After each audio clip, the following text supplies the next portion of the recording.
ครับก็สวัสดีกันด้วยนะฮะวันนี้ผมก็จะมาสอนการตัดเสียงคนพูดออกจากคลิปวิดีโอ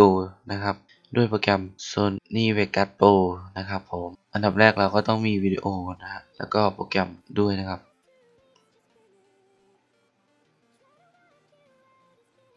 เราเข้าโปรแกรมมาแล้วก็เลือกวิดีโอที่เราจะตัดเสียงออกนะครับ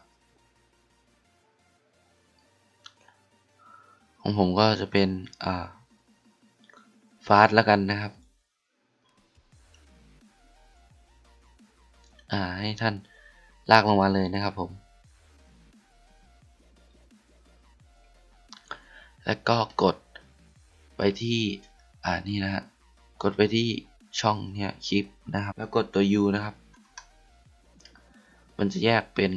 เลเยอร์วิดีโอกับเลเยอร์เสียงนะครับให้ Copy เลเยอร์เสียงนะครับ Ctrl C แล้วก็ Ctrl V ครับก็ดึงมาไว้ด้านล่างนะครับเราจะได้2เลเยอร์มานะฮะอันบนนะฮะคลิกที่เสียงบนแล้วก็คลิกขวานะไปที่ Channel นะฮะเป็น Left Only นะแล้วก็อันล่างเหมือนเดิมฮะ Channel เป็น Right Only นะแล้วก็ลองฟังดูฮะ Hey Dom, you're a genuine outlaw, but you're family. A hell of a job, brother. When we get back to the base. มันก็ยังเป็นเสียงเดิมอยู่นะครับให้คุณกดไปที่เลเยอร์2ของเสียงนะนี่ฮะคลิกขวาครับแล้วก็ไปที่สวิตช์นะฮะแล้วก็ให้เลือกเป็น Invite Plus นะฮะแล้วลองฟังดูนะครับ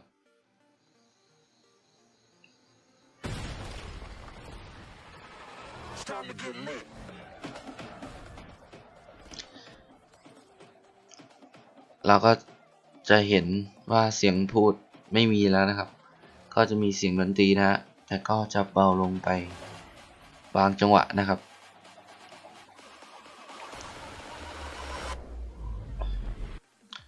ครับก็สำหรับคลิปนี้ก็ขอจบเพียงเท่านี้นะฮะยังไงก็อย่าลืมกด subscribe เพื่อเป็นกำลังใจให้ทำคลิปต่อไปด้วยนะครับขอบคุณครับ